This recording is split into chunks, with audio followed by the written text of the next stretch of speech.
Well, good morning and welcome to What Clinicians Want to Know, addressing current questions and controversies regarding the role of CAR T-cell therapy and bispecific antibodies in the management of lymphoma. I am Jeremy Abramson, and I'll be honored to be moderating today's discussion with this extraordinary panel of experts. Here is our faculty today: Drs. Jennifer Crombie, Martin Hutchings, Matthew Lunning, and Tycel Phillips. I'll roll through our disclosures shown here.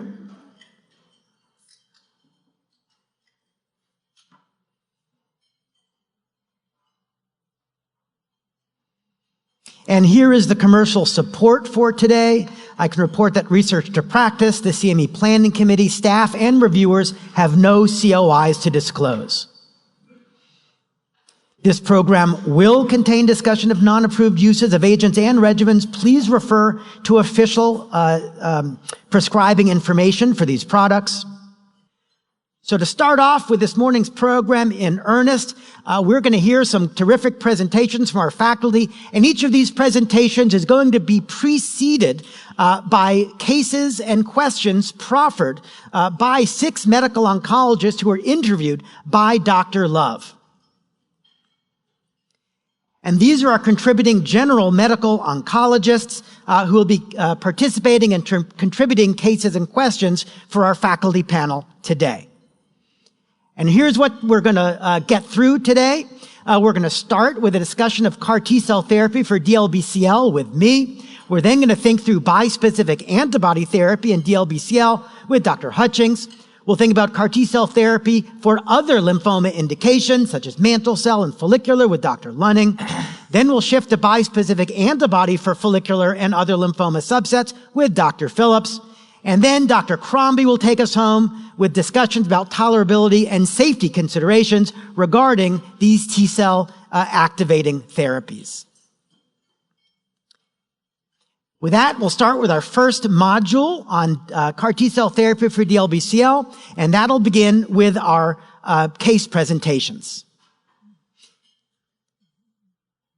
Good afternoon, everyone. I'm medical oncologist Dr. Neil Love from Research to Practice, along with 6 community-based medical oncologists: Dr. Susmitha Apuri, Shams Buffalino, K.S. Kumar, Eric Lee, Yanjun Ma, and Henna Malik, who will present cases from their practices with questions for the faculty, beginning with a patient of Dr. Lee.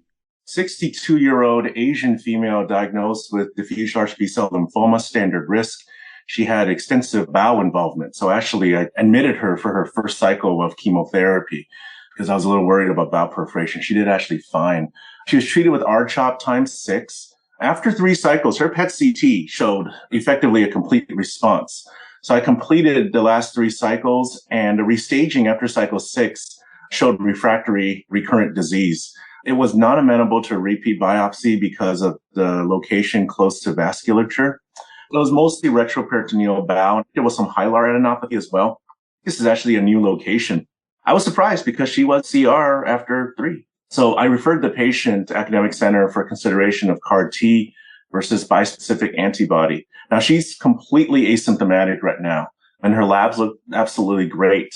My question for this case, for primary refractory diffuse large B-cell lymphoma, standard risk, what criteria do investigators use to determine whether a patient is a better fit for CAR T versus bispecific antibodies?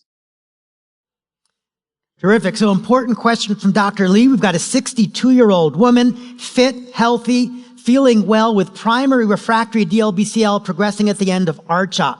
Martin, how would you approach this case? So it's a case of primary refractory large B-cell lymphoma in which there is an approved indication for CAR T, so that would be my choice. I'm sure a bispecific antibody would work as well in this space, and it has been tested, but it's not yet approved. So in the community, a CAR T would be the answer in my case. Terrific. And Dr. Crombie, if CAR T-cell therapy, where available, is the standard go-to ideal treatment for primary refractory DLBCL as a second-line treatment, how do you choose among the available products in that setting? That's a good question. Right now we have two options that are considered, either Axicel or Lysocell, and they're both anti-CD19 CAR T-cell products, and they're just slightly different. They have different co-stimulatory domains, and we'll hear when we talk about side effect profile, they have a slightly different toxicity profile in terms of rates of CRS and neurologic toxicity. So if somebody has comorbidities or is frail, I'm leaning more towards Lysocell. However, Axicel can be manufactured about a week faster. So if somebody has really aggressive disease and is young and fit, I'm leaning towards Axicel. Thanks. And Dr. Phillips, Dr. Lee brought up an important point. This large cell lymphoma was infiltrating the bowel. How often do you see perforations or other complications in that setting? So it happens. I was in my clinical practice. I've probably only seen it twice in about 20 years of actually perforation. A lot of times we do things ahead of time to try to mitigate the risk, which a lot of times that may just be as, massaging our own concerns, because I'm not sure how clinically beneficial that is to the patient. But I mean, it's a known risk, but in this situation, again, for the most part, it's one of the things that we just have to deal with and be very cautious. And in the situations where I have patients with bowel involvement, it's really educating the patients just in case some of these events do happen outside of the time that we may be administering treatment and they're at home. And so actually look out for any changes or acute changes in the pain that they're having, sudden onset, sharp pain, firmness of the abdomen and things of that nature. Perfect. Yeah, it's interesting that these lymphomas often will infiltrate the wall of the bowel, but not completely erode through it. And when they retract, the bowel usually stays intact, but not always. So that's where good patient education, and Dr. Lee was appropriately cautious in this particular circumstance. So I guess another sort of stress question for us will come to Dr. Lunning. Regulatory reimbursement issues aside, which second-line therapy would you recommend for a young, 65 years old, transplant-eligible patient with DLBCL with relapse 10 months after R-CHOP? I still think you're sitting in the same situation. CAR T-cell is approved, both Axicel and Lysocell in this setting. I think it's important to realize that the clock starts at the end of induction. So 1 year from the end of induction is when that clock starts. And so if you have relapse within 12 months, that is where ZUMA-7 and the transform data lives for both Axicel and Lysocell. I really look beyond age when I'm trying to pick products. I think that not only Dr. Crombie brought up to the vein-to-vein time, so the time from when you can actually apherese the patient to when you actually infuse them. I think the other piece that's often missing in the data, though, is the time that exists before apheresis. This individual is asymptomatic. We have a lot of patients who are not asymptomatic trying to get the CAR T-cell, however. And so what we do in that pre-apheresis, I know I've said it before, I call it the brain to vein time, when you want to do it to when you actually can do it, is actually an incredibly important period of time to know what also not to do to that patient. And that not to do is often now we're figuring out is that bendamustine is probably not something that we want to give. In that pre-apheresis period of time, what you are using to get them to their apheresis may depend. I think we're going to see a lot of interesting data here at ASH around radiation in that vein-to-vein time. Terrific. And final question before we move to our next module. Dr. Hutchings, how about in the third line setting? You have a patient who progresses after R-CHOP, then gets second line R-DHAP, progresses after that. What CAR are you reaching for in the third line setting, or are you reaching for something other than a CAR T-cell? So this is suddenly a space where we have 3 different CAR Ts and 2 different bispecifics approved for the same indication, and it's actually a choice between all 5 of them, plus others. I would probably still go for a CAR T, either Lysocell or Axicel in this case, but I think you can perfectly argue the case for giving a bispecific, particularly after recent data were published, because we know from the chronology of things, CAR Ts came first, bispecifics came later, that bispecifics work well in patients previously exposed to and failing a CAR T. We did not know that the opposite was true until quite recently, when we had data from the French registry Descartes, showing that patients receiving a commercial CAR T after having failed a CD3, CD20 bispecific antibody, that works exactly as well as you would expect from the clinical studies of CAR Ts. So it's actually an open question, and I wouldn't favor strongly one over the other. Perfect. And that's a perfect teaser because we're going to be seeing a lot of that data shortly. Let's go to our second case presentation. The next case, presented by Dr. Apuri, is a frail 79-year-old man who presented with altered mental status and hypercalcemia and was found to have a large retroperitoneal mass that proved on biopsy to be diffuse large B-cell lymphoma. The patient had disease relapse following our mini-CHOP. This gentleman has an underlying Klinefelter syndrome. We had a conversation about what are the other options and what are the limitations we have in terms of his performance status with his wife, who's actually a retired RN. And we decided to initiate him on lenalidomide and tafasitamab. So I also referred him to a tertiary center to have an opportunity of discussing CAR-T. And fortunately, the tertiary center did think that he can tolerate the CAR-T, and he underwent the apheresis and he developed a severe COVID-19 infection.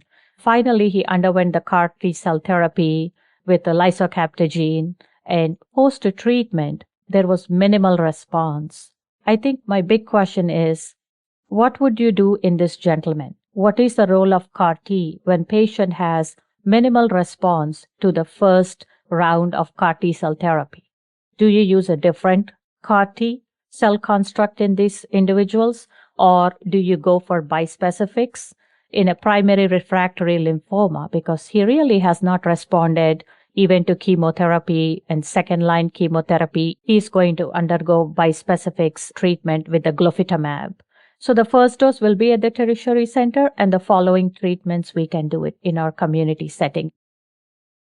Terrific. So some important questions raised here. So this is a frail 79-year-old patient with medical comorbidities, progresses after our mini-CHOP, needs second-line therapy, starts tafasitamab, lenalidomide with minimal response, and referred to other questions.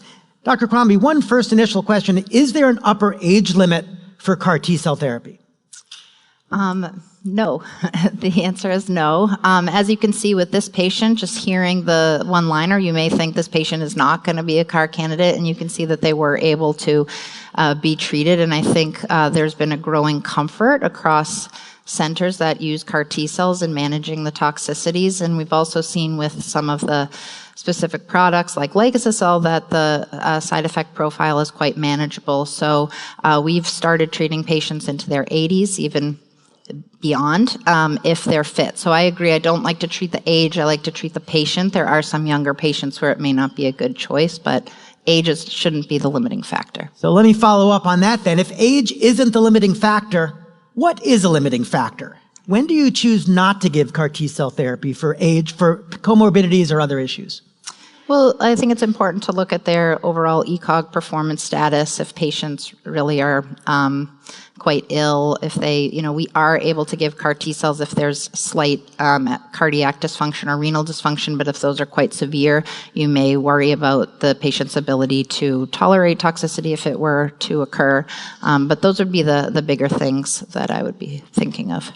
And Dr. Phillips, this particular patient did go to CAR T-cell therapy. Unfortunately, they didn't respond well to CAR T-cell therapy, still have active disease after our mini-CHOP, TAF, LEN, and now CAR T-cell therapy. What would you do next?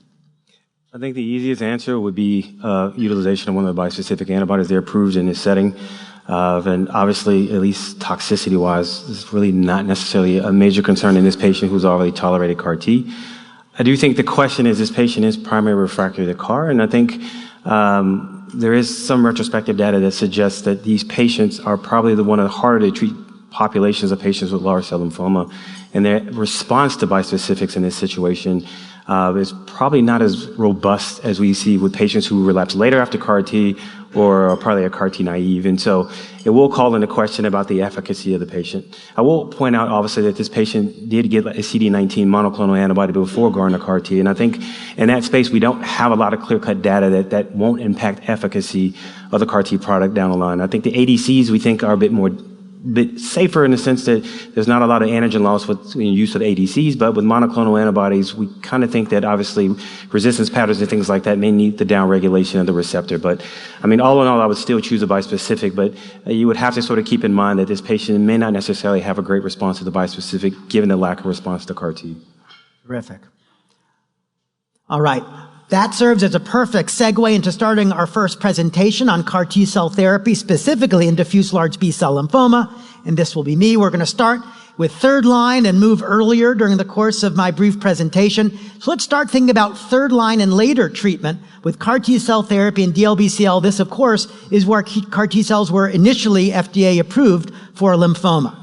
And it's no surprise to this audience that no fewer than 3 CAR T-cell products are FDA approved for third line and later diffuse large B-cell lymphoma. They are axicabtagene ciloleucel or Axi-cel, lisocabtagene naralucel or Liza-cel, and tisagenlecleucel or Tycel. These were approved based on phase 2 pivotal trials that showed complete response rates just over 50% for Liza-cel and Axi-cel, about 40% for Tycel, and a 2-year progression-free survival of just over 40% for Axi-cel and Liza-cel, and a bit lower at 30% for Tycel. We also saw a signal emerge in terms of toxicities. You're going to hear a lot more about this from Dr. Crombie, with higher rates and more severe CRS and neurotoxicity with Axi-cel compared to Liza-cel and Tycel, probably on the basis of the co-stimulation domain, which is CD28 with Axi-cel and 4-1BB with Liza-cel and Tycel. Now, I do want to highlight some more recent long-term follow-up data, which we have for both Axi-cel and Liza-cel. The 5-year follow-up data for Axi-cel from the ZUMA-1 trial were published just this past year. And what you can see is at 5 years follow-up, the 5-year disease-specific survival is 51%. Think about how remarkable this is. This is third line and later DLBCL, where we had virtually nothing able to cure these patients before CAR T-cell therapy. And now, with 5 years follow-up, fewer than half of patients have died from lymphoma after treatment with Axi-cel, and the 5-year overall survival was 43%. At this very meeting, the 5-year follow-up data for Liza-cel on the Transcend data will be presented in poster form. These are the data from the abstract for you today, and they report remarkably similar findings: a 5-year disease-specific survival of 52% for Liza-cel in third-line or later large B-cell lymphoma, with a 5-year overall survival of 38%. Now, one important question that comes up, you're going to also hear about this from Dr. Crombie, is about potential late side effects that we want to be aware of after the CRS, the neurotoxicity, has subsided. Well, in the Liza-cel data that is being updated at 5 years, we're going to look at things like secondary malignancies and late infection-related toxicities. And thankfully, what I can report for the long-term follow-up from Liza-cel on the Transcend trial is only 6% of patients had grade 3 or higher infections after 3 months of CAR T-cell therapy. There were only 3 grade 5 events, and 2 of those grade 5 infection events were in patients who relapsed and had multiple additional lines of therapy after CAR T-cell therapy before having infectious complications. Regarding secondary malignancies, 8% of patients on the Transcend trial did have second primary malignancies. The most common were non-melanoma skin cancers or myelodysplastic syndrome. And this incidence is exactly as expected in a multiply pretreated, heavily chemotherapy-exposed patient with large cell lymphoma. Let's turn our attention now to moving earlier. When something works great in third line, we say, can we cure more patients in second line? Well, in second-line large cell lymphoma, for patients who are transplant eligible, the long-standing standard of care for decades has been high-dose chemotherapy with autologous stem cell support. But we also know in the modern era that historic standard of care underserved the vast majority of patients, with a durable progression-free survival of 20% or less in modern series for patients relapsing after R-CHOP. And so it's exactly that context that no fewer than 3 randomized controlled trials evaluated the highest risk patients with second-line large cell lymphoma relapsing after their frontline R-CHOP or dose-adjusted EPOCH-R. All 3 of these trials had relatively similar, though not identical, trial designs, but they all compared as the patients who were specifically relapsing after frontline therapy with either primary refractory disease or relapse disease within 12 months of initial chemoimmunotherapy. These are patients who had the lowest likelihood of success with a transplant or high-dose chemotherapy approach, and thus represent the highest unmet medical need. And in the ZUMA-7, Transform, and Belinda trials, that historic standard of care was compared to a single infusion of CAR T-cell therapy with either Liza-cel, either Axicel, Lysacel, or Tycel on the ZUMA-7, Transform, and Belinda trials, respectively. And as you probably know, the ZUMA-7 and the Transform trial were floridly positive studies, definitively showing superiority of the respective CAR T-cell over the historic standard of care, thus defining the new standard of care as second-line management in primary refractory or early relapse large B-cell lymphoma. Unfortunately, the Belinda trial was stone-cold negative, showing absolutely no improvement whatsoever for Tycel in that setting, and thus that is not an available or approved product in the second-line setting. Let's look at these positive trials here. This is ZUMA-7 of Axicel. This is a 359-patient study. 3/4 of these patients had primary refractory disease, and the remaining quarter had relapse disease within 1 year. 16% had double-hit lymphoma. This study showed a superior complete response rate, 65% for Axicel compared to only 32% for standard of care. And their primary endpoint was substantially improved with a 4-year event-free survival of 39% for Axicel and only 17% for standard of care. You can see a substantial improvement as well in progression-free survival, and with the updated data, presented a median of 47 months and improved overall survival as well, meeting statistical significance, here with a 4-year overall survival of 55% compared to 46%, a 9% improvement at the 4-year time point. The Lysacel study was a Transform study. This was 184 patients. Again, 3/4 of patients were primary refractory. On this study, 1/4 of patients had double-hit lymphoma. Once again, substantial improvement in complete response rate, 3/4 of patients with Lysacel achieving a CR compared to only 43% on the standard of care arm. And once again, and these, by the way, are updated data presented just earlier this year at EHA. You can see an improvement in event-free survival with a 3-year event-free survival of 46% compared to only 19% on standard of care.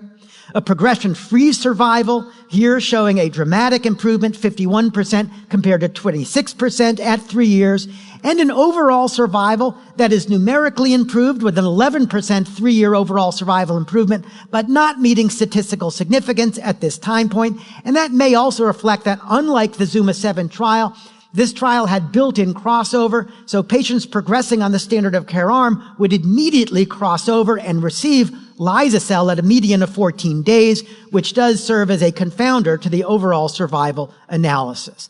This study and the prior study make Axicel and Lysacel substantially preferred over the historic standard of care, and thus the new standard of care for primary refractory or early relapse large B-cell lymphomas.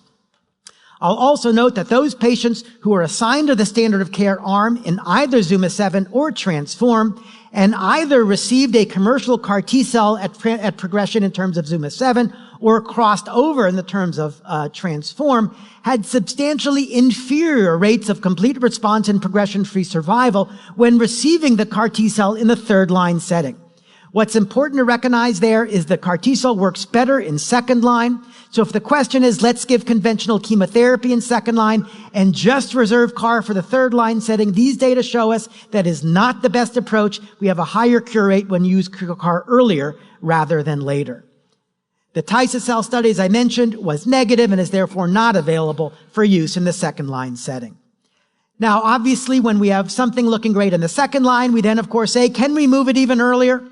Well, we have a non-comparative study called the ZUMA-12 trial. This is a small exploratory study, 37 patients with either high IPI risk large cell lymphoma or double-hit lymphoma. Patients got 2 cycles of standard chemoimmunotherapy followed by a PET-CT scan. Those patients without a complete response after 2 cycles would go automatically to receive Axicel as a effectively component of their frontline therapy. And what you can see here now with 3-year follow-up data at these updated results, a very high response rate of 89%, most of those patients in a complete response, and a 3-year event-free survival of 73%. Now, these are not actionable data today. This isn't a standard of care, but it does lead to the question of, can we be using this earlier? And that important question is being answered right now by the ZUMA-23 trial, where patients with high-risk diffuse large B-cell lymphoma are randomly assigned to either axi-cel, or standard of care, which is 6 cycles of chemoimmunotherapy. And patients on the axi-cel arm get some initial R-CHOP for cytoreduction and lymphodepletion, followed by axi-cel. And so we're going to find out from this important study whether axi-cel should move in earlier into the frontline setting for high-risk patients.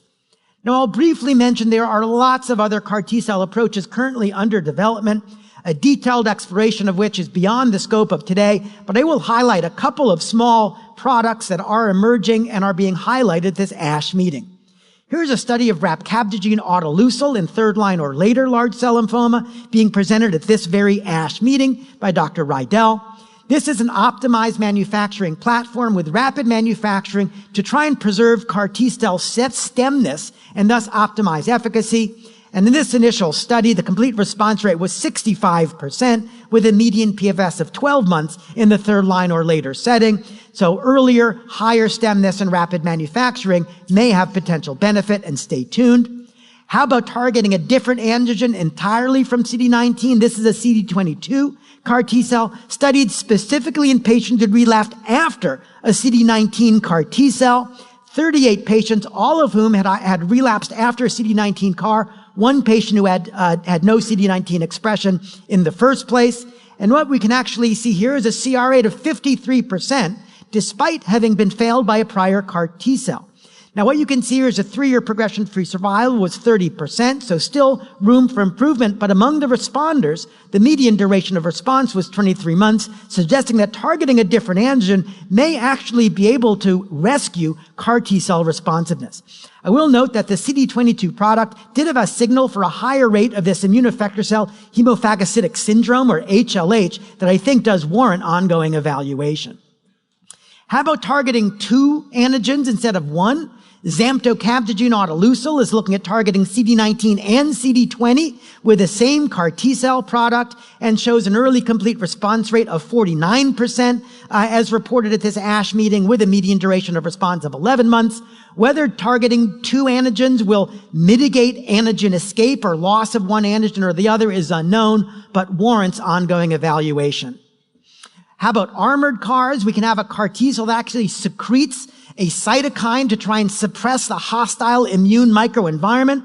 This IL-18 secreting CAR in uniformly patients who are progressing after a CD19 CAR induced a complete response rate in just more than half of patients at data presented at ASCO. This warrants further evaluation as well.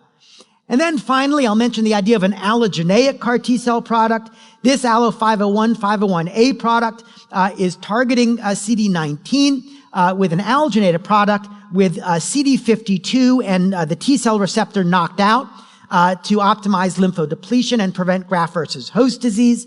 In this small analysis of 12 patients treated at the recommended phase 2 dose, we can see that a complete response was observed in 58% of these patients with a median duration of response of 1 year, creating enough enthusiasm that this is being evaluated in a randomized frontline trial with a novel design where patients get upfront chemoimmunotherapy and then have MRD analysis, and patients who are MRD detectable in response at the end of primary induction therapy will be randomly assigned to receive Allo501 or the mellifluously named semacabtagene and segedlucel, or standard of care, which is observation, and we'll get to see whether using MRD as a way to eradicate MRD with an early CAR T-cell approach with an allo product is the way to go. Stay tuned on that and a lot of other exciting data to come. Let's move to our second module. Our second module is going to be bispecific antibody therapy for diffuse large B-cell lymphoma, and of course, we're going to go back to a case presentation. The next case, a 90-year-old woman, is presented by Dr. Kumar. This is a patient I've been treating her for the last, God Almighty, over 10 years plus. Diffuse large cell, she treated with R-CHOP. And then 2014, she was doing well. In 2021, she had increasing lymph node in the axilla left subarachnoid region, and she had recurrent disease. At that time, I treated with R-square regimen. She was not a good candidate for anything else at that point. She responded very well, and we had to hold the lenalidomide due to some elevated LFT and diarrhea. 2023, her lymphoma has recurred. She is now close to 90, I started her on only tafasitamab lenalidomide. She tolerated well, got us some partial response for a few months. Then she progressed again within about 4 or 5 months. I sent her to Moffitt. They turned her down for bispecific. So they recommended Paula R. So she's getting Paula R. She's responding to Paula R well right now. She's 90. So question is, how old is old to get bispecific? It's a clinical diagnosis, sort of an age-related issue. She has some history of some congestive heart failure and mentally extremely nervous. So, Dr. Hutchings, we heard earlier what an upper age limit is for CAR T cells. We learned there isn't one. How about bispecifics? But I would echo what Dr. Crombie said about CAR T. There's no age limit per se, because age is only one factor and it's not the most important one. When looking at pre-treatment risk factors for doing a bispecific treatment, it's the same as the CAR T. It's the general state of the patient, and then you need to consider the circulatory system and the lungs. You need to have lungs and a circulation that can support intensive care in case of a serious CRS. And that goes for the CAR Ts and the bispecifics as well. This is sometimes, but rarely, the case in a person with 90 years of age. So I would be very, very cautious. Having said that, the longest standing complete response in any large B-cell lymphoma patient that I've treated with a bispecific is now 87 years of age. That means, of course, that she was 82 when I treated her with epcoritamab, but she still goes to prove that, of course, you can treat fit patients in their 80s. Beyond 90, I've never tried it. Dr. Lunning, we heard earlier from Dr. Hutchings that we have multiple products now. We have 2 FDA-approved products for third-line and later large cell lymphoma with bispecific antibodies in this patient. Can you tell us, do you see any differences between these products, and how do you select one versus another? Well, I think with glofitamab, that's IV and is a fixed duration therapy, whereas epcoritamab is given sub-Q and, is being planned or was approved as a indefinite therapy. And so I think that inherently in the route of administration, that's the first difference. Both of them have a step-up dosing strategy trying to risk mitigate CRS. And I think, as Dr. Hutchings said, if you can get them through their step-up dosing, typically you can it's a smoother ride. And many times those patients are being stepped up at an academic institution and then being rolled back to a community practice to sleep in, their bed and get further therapies. Without any head-to-head data right now, it's been very hard to kind of differentiate. And so it's a long discussion. From that standpoint, I have started to use more glofitamab because of the fixed duration strategy, especially if they have had a CAR T cell previously, but had a response and then, it came back 6+ months from that standpoint, because I think in large cell lymphoma, I respect the disease in that regard, and I just don't know that I'm willing to stop the therapy. Versus epcoritamab, which is continuous therapy. So if they are progressing after CAR T cell in 30 days, I don't know, maybe I'm not willing to stop that bispecific. But that's just how I may practice, and I think that you could get different answers from probably across the podium on how we're using EPCA or GloFit. Just a quick one. I think that there's no rationale supporting giving a bispecific antibody indefinitely. I think we all agree on that, even people behind epcoritamab, for example. The problem is we don't know how long, and we don't have MRD data or any other data supporting stopping treatment and starting again on molecular relapse, perhaps. Hopefully we'll get that. But I would any day prefer a fixed duration treatment to treatment until progression. And that is primarily, it's practicality and cost, but we talk about cytokine release syndrome and the risk of acute toxicities. After a while, that is taken over by the long-term lymphocyte and B-cell depletion, and this is not something that we should ignore. It's really important. It reduces quality of life for patients, and occasionally it's quite dangerous as well. So it's a very important consideration, supporting fixed duration. Important point. We're going to hear more about that as well. Let's go to our next case with Dr. Buffalino. The next case is from Dr. Buffalino's practice, an 81-year-old man with diffuse large B-cell lymphoma whose status boasts R-CHOP, salvage auto-transplant, and then CAR-T on relapse, followed by lenalidomide rituximab on progression, who then presented with new-onset atrial fibrillation and heart failure with myocardial tumor involvement. The patient had a complete response to the bispecific antibody epcoritamab. What are the thoughts on the next line of therapy for this gentleman? If he progresses on the BiTE therapy, given that he's already seen CAR T, would you re-expose him to CAR T? Or would you proceed with sort of a salvage regimen, a palliative regimen with Pola, BR, or potentially Tafelen? What happened to the AFib after he went into CR?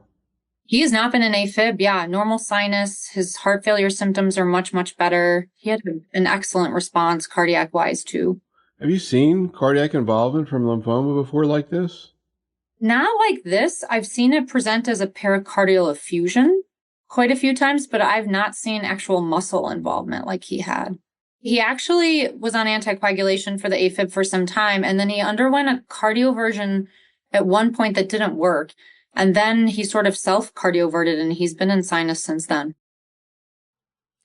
Great. So a challenging case. A reminder, lymphoma can do anything, including involving the heart, though not commonly. So Dr. Phillips, this patient has gotten R-CHOP, gotten an autotransplant, gotten CAR T cells, gotten epcoritamab. Yes. What are you looking at next? Yeah, I mean, I think if the patient were to progress, I mean, I think you do have a few options. As she mentioned, Pola BR is an option. There's loncastuximab tesirine. There is selinexor, that is still an option. And I think was presented in a more recent ASCO, brentuximab and R-squared is there as well. So, I mean, there are a litany of options that you could potentially use. Specifically, if the question came up about another repeat CD19 CAR T, I think the data suggested that that's not necessarily beneficial with the ones that we have currently approved, where, obviously if the patient could get one of the experimental with a CD22 or armored CARs, I mean, maybe that's a different situation. But I think as of today, those are what we're looking at as far as further options in this patient population. Some of the things we do have some data on, I mean, obviously, the real-world evidence with, Lyntafa in this patient population after failing so many prior lines of therapy does not look as impressive as it did in the clinical trial. Obviously, very different trial patient to real-life patient. Even with Pola BR, obviously this patient has went through several lines of therapy, so you do wonder about the tolerance long-term with repetitive cycles of the treatment, even trying to get them through 6 cycles of therapy. And that toxicity concern also probably exists with selinexor. And then even when loncastuximab, it really depends regionality because, again, sun exposure is a concern with that medication as the rash can be quite a bit problematic in the patients that develop that sort of adverse event. Thanks. And Dr. Crombie, this patient received CAR T-cell therapy in the third-line setting, subsequently received epcoritamab. Both are approved in the third-line setting. How are you choosing between CAR and bispecific as a third-line option? That's a good question, and I think one a lot of people will start to wonder about, especially as we get longer-term follow-up data for the bispecifics. I think this was brought up previously by Dr. Hutchings. I think my instinct is to still reach for CAR T-cell first, just because we've been doing that for longer. That's been what we have a lot of experience doing, and we know that there are a subset of patients that are not relapsing. But for a patient like this who is older, who may not want to, or it may be challenging logistically to do CAR T-cell, it would be very reasonable to use a bispecific. Let's move to our next module, learn a lot more about these products from Dr. Hutchings, talking about bispecific antibody therapy for DLBCL. Thank you very much for the word. So I'll be addressing the bispecifics in the space of the large B-cell lymphomas, and that journey began more than 8 years ago with the opening of the phase 1 dose escalation studies, and I was fortunate to be on board the glofitamab and epcoritamab trains from the very start, and that's not a conflict of interest. It's just a disclosure, so I've never treated a patient with odronextamab. But as you can see here, these are data across histologies, across dose levels in the phase 1 studies of these compounds, all CD3, CD20 bispecifics. And you can see that this is not even for a seasoned phase 1 trial is what you're used to seeing, the response rates very high up beyond 50% in aggressive lymphomas and beyond 70-80% in indolent lymphomas. And this is, like I said, across different dose levels, some of which way below what is now recommended phase 2 doses. So only natural was it that these results led very quickly to phase 1 dose expansion studies, which have now more recently led to the approval of some of these agents in third-line and later treatment of large B-cell lymphomas. And I want you to focus particularly on the studies of glofitamab and epcoritamab, also odronextamab, quite similar numbers of patients, 100 to 150 patients. But what is really remarkable is the high rate of patients with refractoriness, not only to first-line therapy, around 60%, but also to the most recent line of therapy, 83, 86% in the studies of glofitamab and epcoritamab. And this tells you a story about patients who are really quite sick at the time of getting onto these trials, and some of them arguably probably also more too sick to have been treated, for example, with a CAR T, with a waiting time involved, at least at that point. So I'll focus a little bit first on odronextamab. These are data from the phase 2 study of odronextamab, as they were last year at the ICML meeting. You can see the regimen in the top left of this slide, and that looks a little bit complicated. It is. That's because odronextamab had quite of a tricky journey through phase 1 with a lot of cytokine release syndrome, and that led to a 5-step-up dosing where the first 3 doses have to be given in split doses on consecutive days. So it's quite laborious, but it worked. They got CRS quite under control at rates that are more or less as what we see with glofitamab and epcoritamab, and also responses were reasonably good. Just below 50% complete responses, overall responses, and over 30% with complete responses. At least so far, this drug has been given until progression or unacceptable toxicity, which means there's no real demonstration of a curative potential.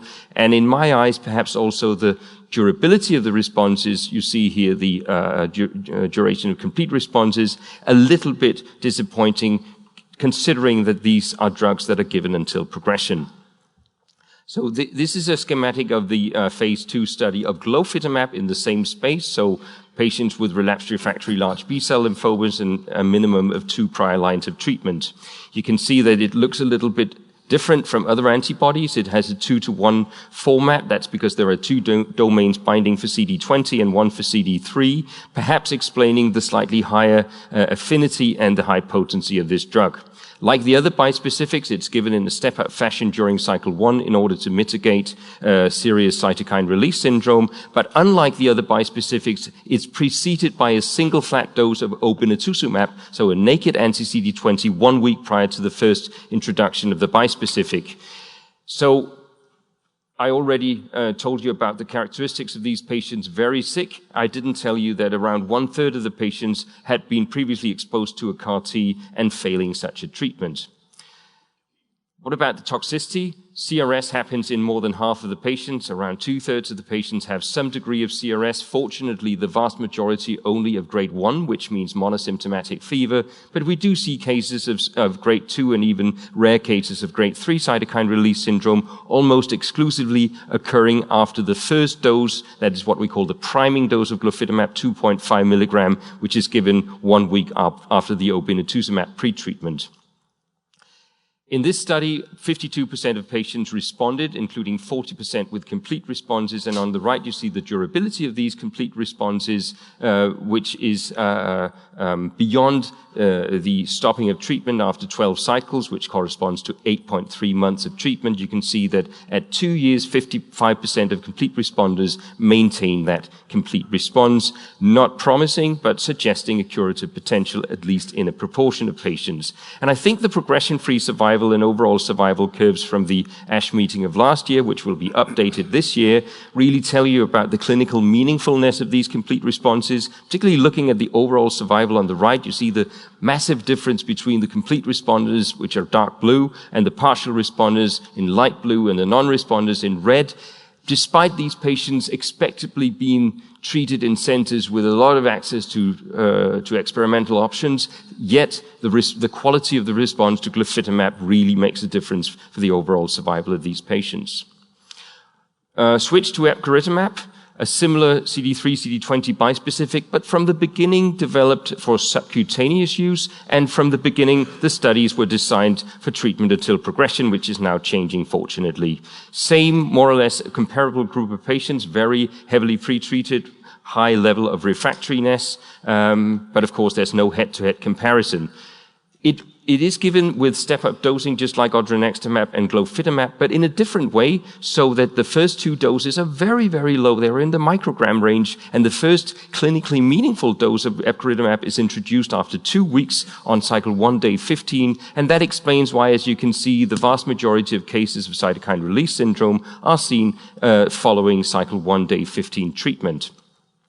The rates are more or less the same as glofitamab, and you can discuss whether, in fact, the priming and intermediate dose of epcoritamab really are not just doing the same thing as the obinutuzumab pretreatment in the case of glofitamab, which is to deplete peripheral B cells and also perhaps deplete tumor cells in the most accessible compartments, such as the bone marrow.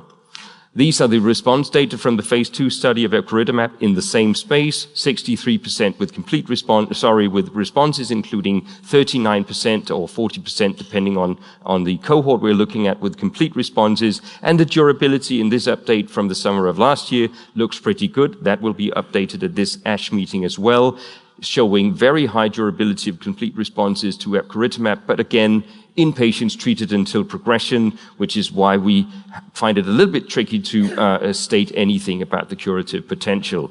I already alluded to the sequencing of CAR-T and bispecifics. We see that it works, maybe not so durably in patients previously exposed to a CAR-T, but the other order is also the case. I just showing you here data from the French Discard database, where patients have been selected for this retrospective analysis if they had previously been treated with the CD3, CD20 bispecific and then given a commercial or an experimental CAR-T. And I think you will appreciate that the overall and progression-free survival in these patients look pretty much like the overall and progression-free survival curves presented by Dr. Abramson from the phase 2 studies of the CAR-Ts in the same space.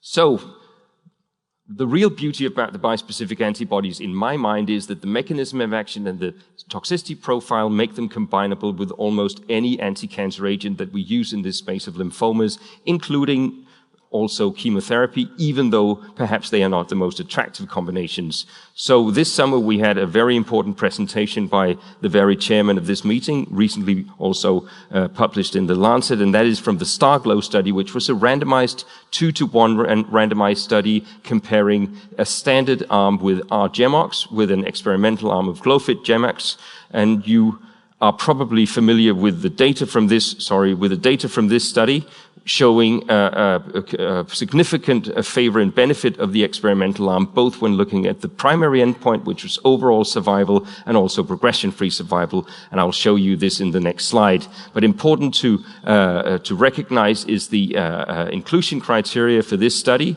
Patients could have had only one prior line of treatment, but in that case, they had to be ineligible for CAR-T or transplant in second line. So both patients with one prior line of treatment and also later line treatment patients treated. Here are the results when looking at overall survival on the left, the primary endpoint, and progression-free survival on the right. You see a very clinically meaningful and, of course, statistically significant in favor of the experimental arm when looking at both these endpoints. So within my time allotted, I hope I have managed to convince you that the T-cell engaging bispecific antibodies, in this case the CD3, CD20 bispecific antibodies, have a very high activity, actually unprecedented in this space when you're looking at drugs. And of course, that excludes the CAR-Ts from the definition of drugs. I showed you data from the phase 2 expansion studies of odronextamab and glofitamab and epcoritamab, which have led to the approval of Glofit and Epco both in US and Europe, and recently to the approval of odronextamab in Europe as well, all for the treatment of large B-cell lymphomas with 2 or more prior lines of treatment. Complete responses seem to be highly durable. Approximately half of the patients treated with glofitamab for a fixed duration of time keep that the complete response for at least 2 to 3 years after the end of treatment, suggesting a curative potential. While the toxicity profile is quite favorable, we have very little cytokine release syndrome higher than grade 2. Most of it's actually grade 1 and very manageable, and very little CNS-related toxicity, practically no ICANS. And that makes these drugs really ideal for combinations. I showed you one example, which was the STARGLOW study, showing superiority of glofitamab GemOx over R-GemOx in the relapsed refractory large B-cell lymphoma setting. But later in this meeting, you will also see reports from studies combining these bispecifics, not only with chemotherapy, but also with other immunotherapeutic molecules, perhaps more biologically meaningful than the combination with chemotherapy. Thank you very much. Thank you, Martin. Now, Martin, we have a question from the audience that lets me put you on the spot, which is the moderator's prerogative. And the question is, for a patient with large cell lymphoma who is relapsing after second-line CAR T cells, do you prefer epcoritamab or glofitamab? I don't have a preference. It's a good question. I don't have a preference, to be honest. I have 2 boys as well at home, and I don't have a preference between these two as well. They have weaknesses. They have weaknesses and advantages, both of them. But I think if I have to choose, and of course I do, then I would go for glofitamab in most cases because of the fixed duration.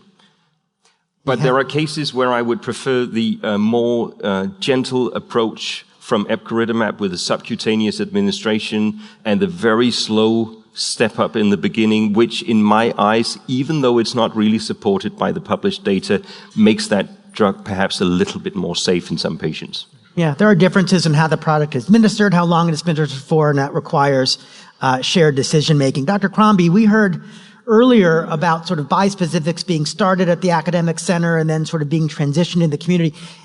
What is it going to take, or is that time now, for bispecifics to be started in community as opposed to needing to come to an academic center?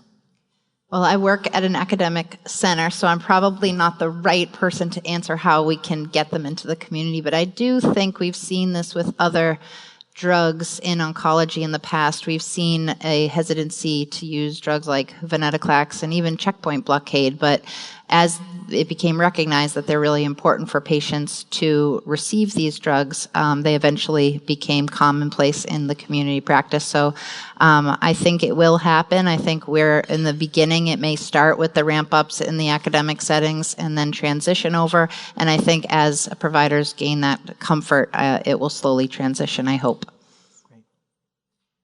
Let's move to our next module. And to lead our next module, we'll hear a case from Dr. Ma. The next case, a 54-year-old woman, is presented by Dr. Ma.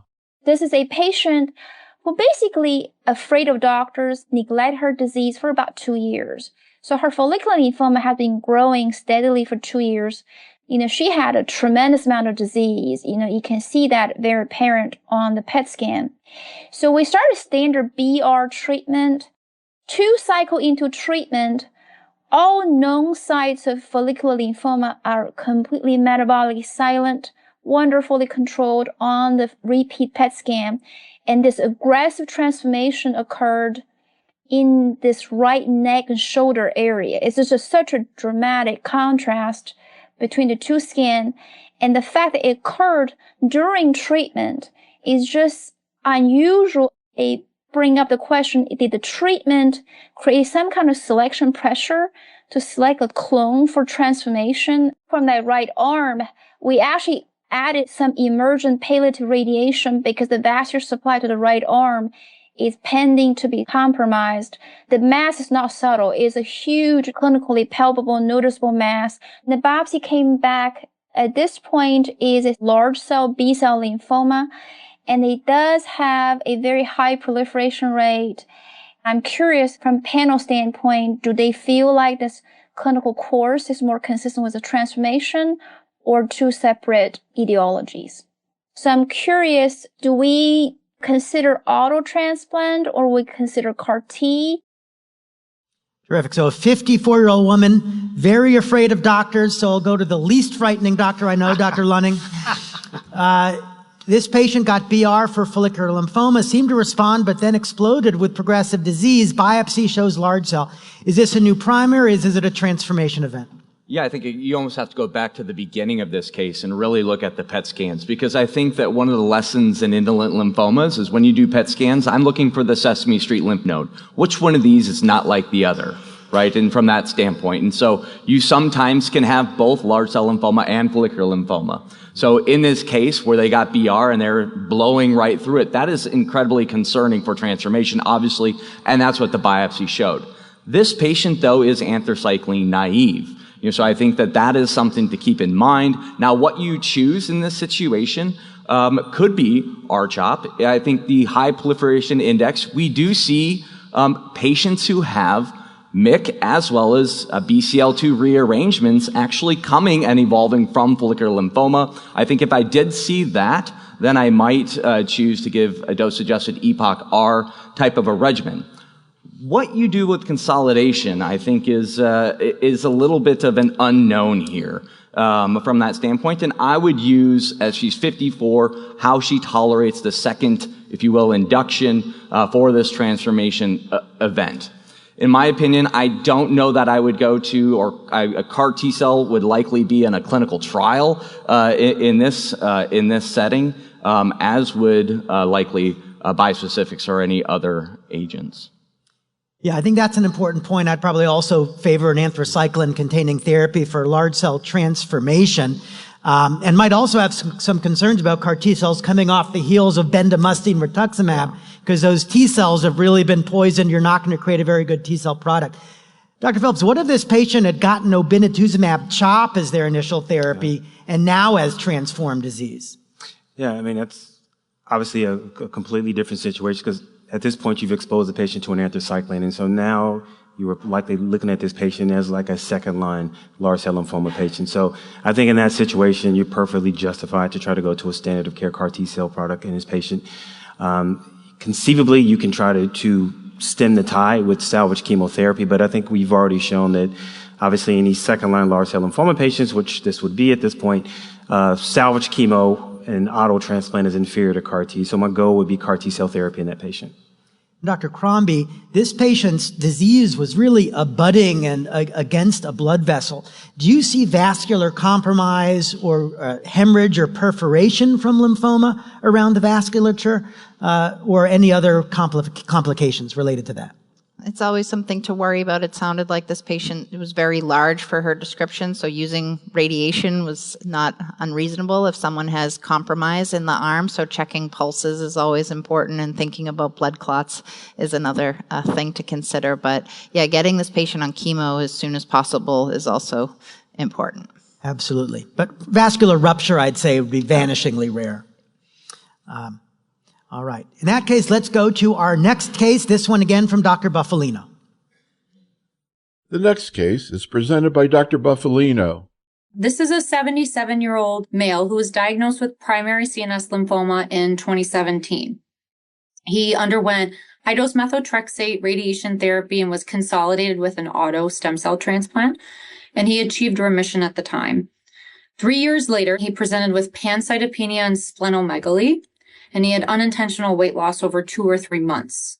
He underwent a splenic mass biopsy. He had a large splenic mass, and he had diffuse large B-cell lymphoma, an activated B-cell type. Per the pathology report, it looked very similar to the primary CNS lymphoma pathology. He was ultimately treated with R-CHOP times 6 cycles, and then I also gave him 2 doses of high-dose methotrexate, and he achieved a complete response with that regimen. About 3 years after that, he presented with hypotension and falls, and he was found to have bilateral adrenal masses.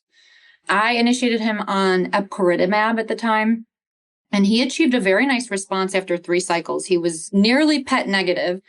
I scanned him again after the 6th cycle of the epcoritamab, and he actually had disease progression. So he underwent another adrenal biopsy at the time, and that did confirm relapse of disease, diffuse large B-cell lymphoma. He just underwent his CAR T about 3 weeks ago. This was a very strange case.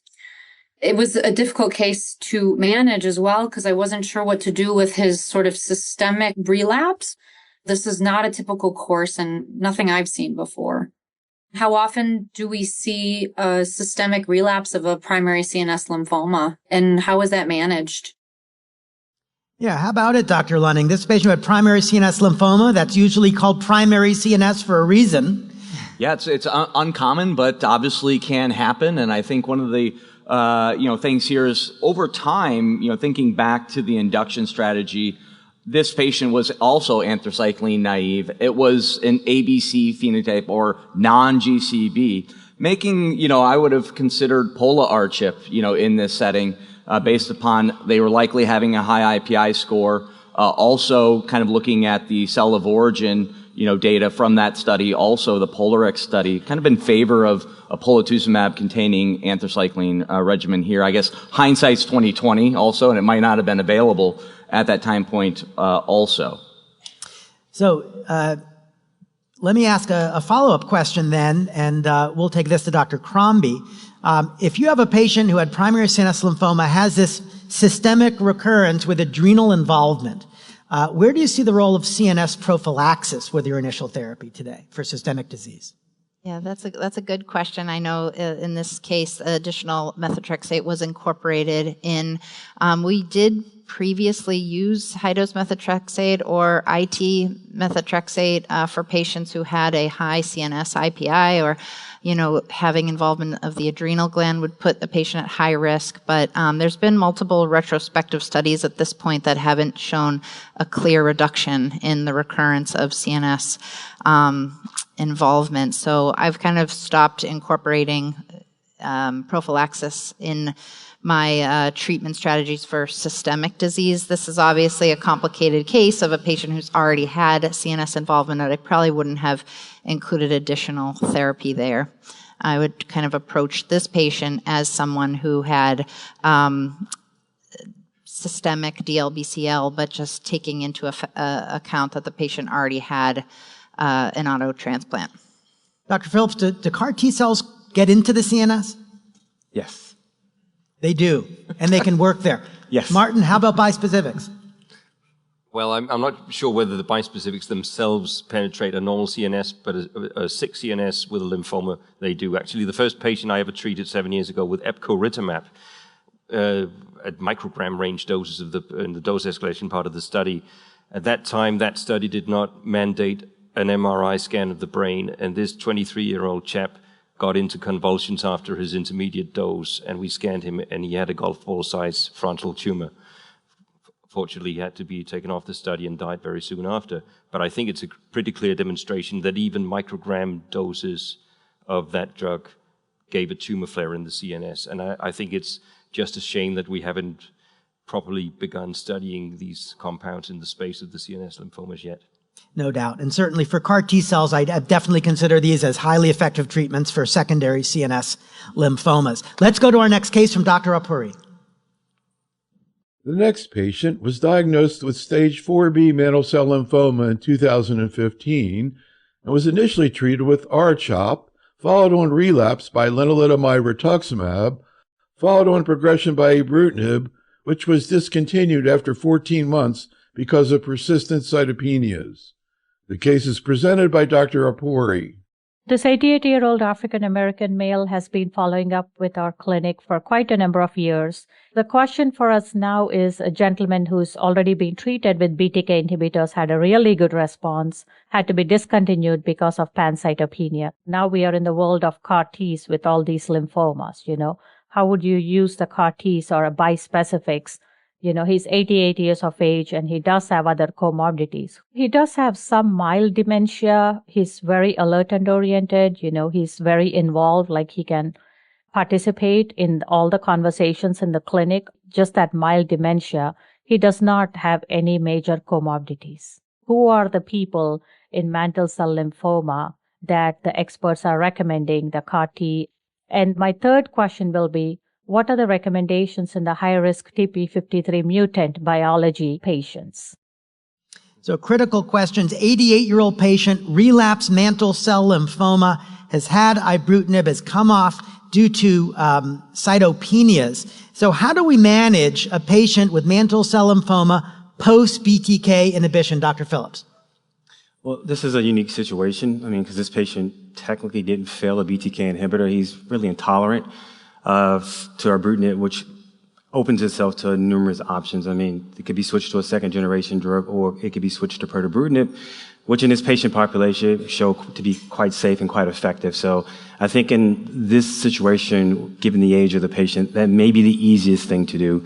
I think as we talk about more complex options, CAR T is what we have approved, and we have two products now, Bispecific, and we have Lysocell. Lysocell, by all means, appears to be quite more safer to give in this patient population, but they all still come with the risk of neurological complications, around 9% with Lysocell grade 3 and above, and we know Brexocell has about a 30% chance of grade 3 to 4 neurological complications. So that all has to be weighed in this situation. Given the patient has not failed a BTK inhibitor, efficacy of both these products is probably equivalent. And so again, if I had to use CAR-T for this type of patient, it would be Brexocell because it is safer.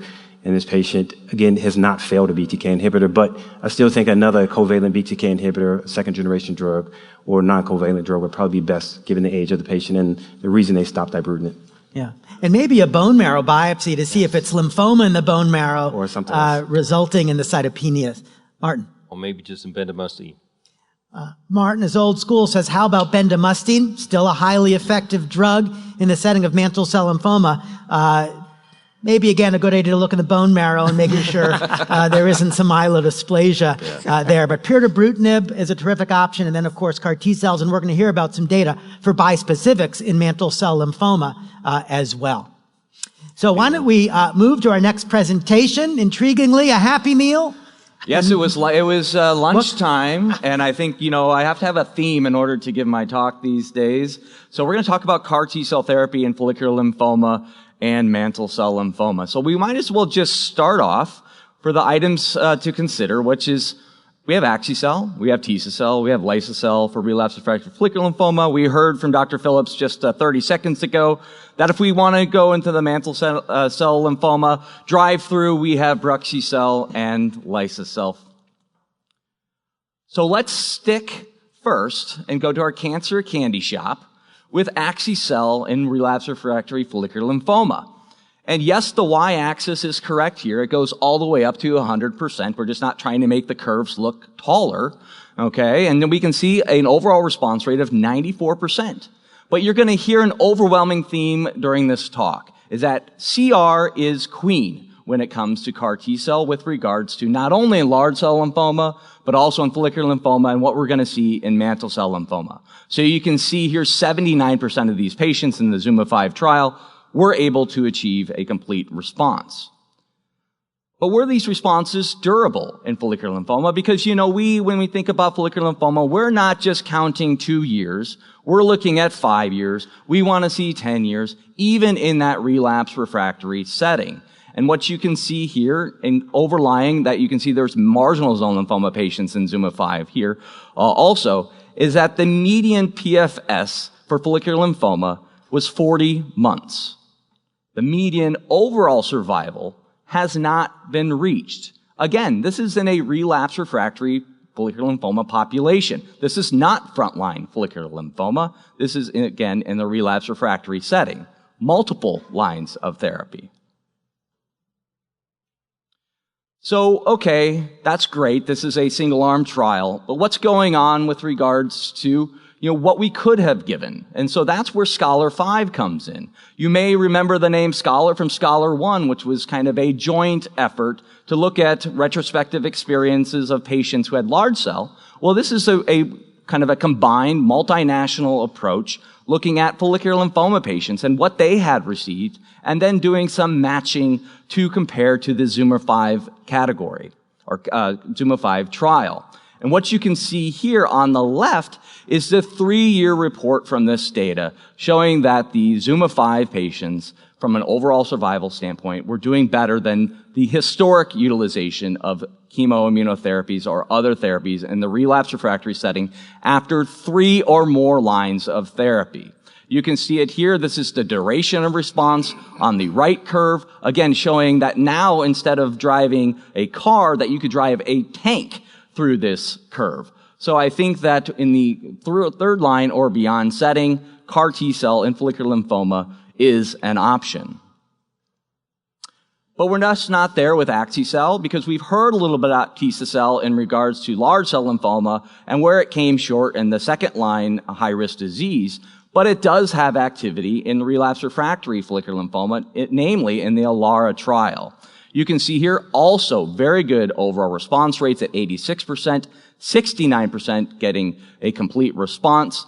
But I think one of the things that is true in large cell lymphoma and may be true in follicular lymphoma still is that size matters. And you can see that here with regards to high total metabolic tumor volume, where the overall response rate was 75%, but the CR rate, and if CRs are where the durability lives, the CR rate was 40%.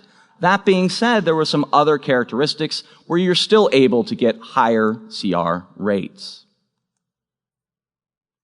So are you getting your money's worth still with Elara? We've heard about the lower potential toxicity rates with our 411B products compared to our CD28s, of which Axicel is.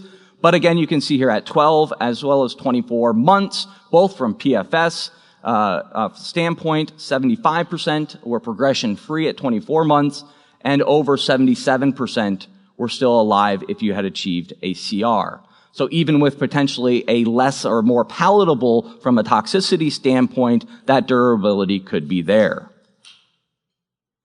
They also did a comparative analysis of their Elara trial to what was called the Record FL and compared it to each other. And you can see here from regards to PFS as well as overall survival after waiting, there was also advantages in favor of Tycel.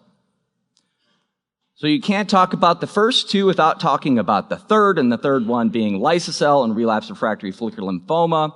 And you can see to the right of this chart, third line plus follicular lymphoma. But there was a group of second line high-risk patients in this trial, 23 of them. And I think we heard about one of those patients, that BR patient, while she had transformative disease. Very, very rarely you can see bad follicular lymphoma that you throw darts in these people, you excise them, you know it comes back as follicular lymphoma grade 1, 2, or 3A, and it's still follicular lymphoma, but it's not behaving like that. And so you have to start to think about there may be a biologic difference in this patient population. But what happens when you give it second line or third line plus and you give Lysocell? Well, here you go. Second line, overall response rates, 96%. All of them were CRs. Third line and beyond, overall response rates, 97%, 94% CRs.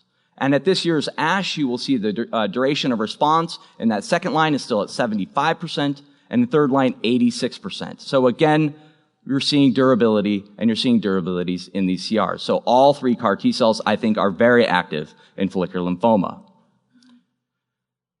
The tail of the tape often comes down to, in follicular lymphoma, how long are the patients staying progression-free? And you can see here at 57 months, median PFS 57 months with Axicel, 37 with Tycel, and not reached at 30 months with Lysocell. And you can see updated data at 30 months at 73% and 83% based upon line of therapy.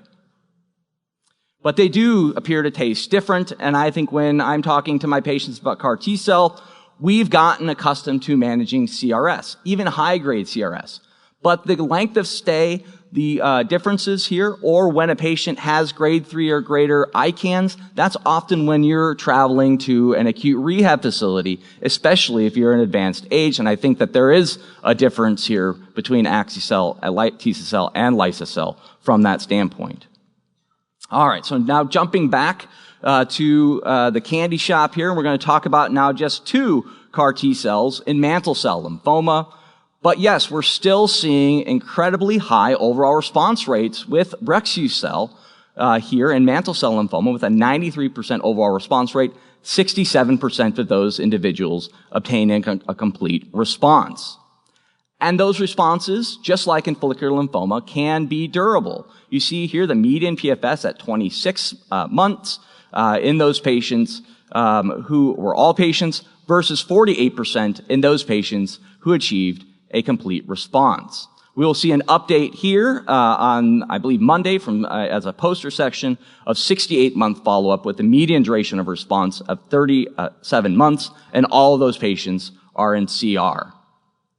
That was in cohort 1, so that was in patients that were BTK exposed. We're also going to see at ASH this year cohort 3, which is a BTK naive population, and you can see that's 95 patients, 73% CRs, with a median PFS around 27 months. So again, durability can be seen even in those patients who are BTK naive. Still trying to figure out who I would actually do CAR T-cell before BTK exposure, however. I put this curve up here because Transcend MCL was buried in the Transcend trial. And it became very hard to kind of follow along where these mantle cell lymphoma patients were coming out of. But for the primary analysis, there were 74 patients that received dose level 2 based therapy. But there may be a hidden ingredient, and I think we're going to see some differences between outcomes or longer-term outcomes between Bruxy-cell as well as Lysocell. And I want to kind of go back to the prior physician's question about how to manage T53 mutated mantle cell lymphoma, because this study actually called that patient population out. But I think as a field, we need to start testing for TP53 mutations in mantle cell lymphoma at the time of diagnosis, because I do think that it may change my therapeutic approach. Here, even in this trial, only 61% of the patients had actually had their TP53 status assessed for.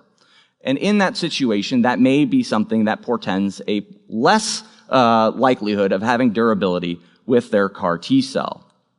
So here you can see the median PFS with Lysocell is at 15.3 months, median OS of 18.2 months. So when we put these side by side in a Rotten Tomato slide, because they have not been compared head to head and will probably never be compared to head to head, you can see here CR rates very similar, but median PFS and median OS slightly different. And I would argue a different period of time when these trials were going on, but I think it makes for a great debate up on the stage. But one of the issues here comes back to neurotoxicity. And so sometimes with high-grade neurotoxicity, the patients say, I don't remember having that, okay? Versus if you get Lysocell, where it's the CRS is 9%, they may, the families will still ask you, but they're asking the question, can I have that again? And so I think that we need to think about how we are managing CRS with CD28 therapies. We talked about Zuma-1 cohort 6, which is in large cell. Zuma-24, which was prophylactic dexamethasone on days 0, 1, and 2 after infusion.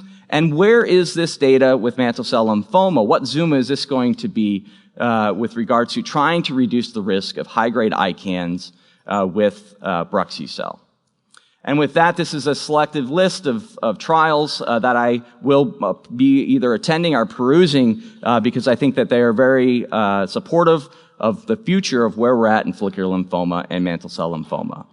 And with that, I really think we have to still have a discussion about what real POD24 is, and also we need to start checking for TP53 mutated mantle cell lymphoma to help us better understand how to order from our cancer candy shop. Thank you very much. Thanks, Dr. Lunning. We'll come back to you for the role of psilocybin in the management of lymphoma. Yeah, I was just saying who was paying attention. That was me. So great. So moving to our next module, lots to talk about as we move in a similar group of diseases from CAR T cells to bispecific antibodies. And so let's go, of course, to our first case with Dr. Malik. The next case from Dr. Malik is a 78-year-old man with follicular lymphoma who experienced a complete response to bendamustine rituximab 7 years ago and now presents with new bulky lymphadenopathy, fatigue, and night sweats. He does have some comorbidities. He's had open heart surgery, but overall, a fairly good performance status, is very active. So, there are multiple treatment options currently in follicular lymphoma. So one of the very simple question is, what is the next line of treatment for him? I see he had some cytopenias after BR. He developed a mild MDS. I could never get count recovery for him until recently, actually. So he did require filgrastim and Epogen support for the 4 or 5 years after BR. Wow. So he just kind of recovered his counts. I'm not sure if CAR T is a good option for him with his comorbidity. So I was going to have him see the transplant center. What about rituximab and lenalidomide, R-squared regimen? So I had that on my list too. I was concerned about the cytopenias with lenalidomide. The bispecifics have played a big role. So one of my questions is how we would determine what would be best for this patient. Would it be CAR T or bispecifics? With bispecifics, if we were to administer them initially in a large academic center and the patients tolerated it well, would it be safe to move them over to the community setting? And if so, do we need to have certain parameters in check in our office or tocilizumab available in our community hospitals in addition to our offices? So Dr. Malik has this case of follicular lymphoma that had a nice response to BR, but had significant myelotoxicity and even a mild MDS, now with relapse disease needing second-line therapy. So, Dr. Crombie, first, is there a role for either bispecifics or CAR T cells right now in second-line follicular lymphoma? Yeah, right now the approval for both of those agents is in the third line, though there are studies looking at moving up these products. In the second line, there's a randomized trial looking at physician's choice versus CAR T, for example, for patients who have early progression. For this patient, they had a prolonged response to the bendamustine and rituximab. So you'd probably want to find a different agent to use in second line and then think about using the bispecific or CAR T. And what would you think about in second line for this patient? I do generally go to R squared for my second line choice for follicular lymphoma, so I liked that approach, but it could be challenging in this patient with the low blood count, so I'd have to see what the levels were, maybe do a dose reduction. Yeah. Dr. Lunning, how about you? I mean, I think we could go back to this, the vitamin R, and see what bang you can get for your buck, especially if there's truly MDS kind of sitting there. And I think that, would be a lowest risk from a cytopenia standpoint and would dip your toe in the water to see if the cytopenia is recurred. I think we have a lot of novel agents, but we can still remember the past of resort and whatnot. Yeah. And, my typical approach is chemoimmunotherapy, front line for high tumor burden, lenalidomide-based therapy, and second line. And third line, that's where I'm thinking about bispecifics, potentially CAR T cells in very high-risk patients. But I think that's a reasonable approach. Somebody also, you might want to be thinking about getting a biopsy for NGS, thinking towards the future. If this patient had an EZH2 mutation, they could be a very appealing candidate for tazemetostat, which is very friendly on the blood counts, of course. I would say if this patient were in third line or later setting, Dr. Phillips, do you have a preferred bispecific antibody for relapsed follicular lymphoma in the third line or later setting? Preferred, no. But I think to the points we discussed earlier with large cell lymphoma, of the two we have available in the U.S., one is a fixed duration, one is treat to progression. And I think in that situation, it is always more appealing, especially in a disease we've yet to show we can really cure. A fixed duration is a bit more appealing, especially as we look at the long-term outcomes that don't look very different between the two.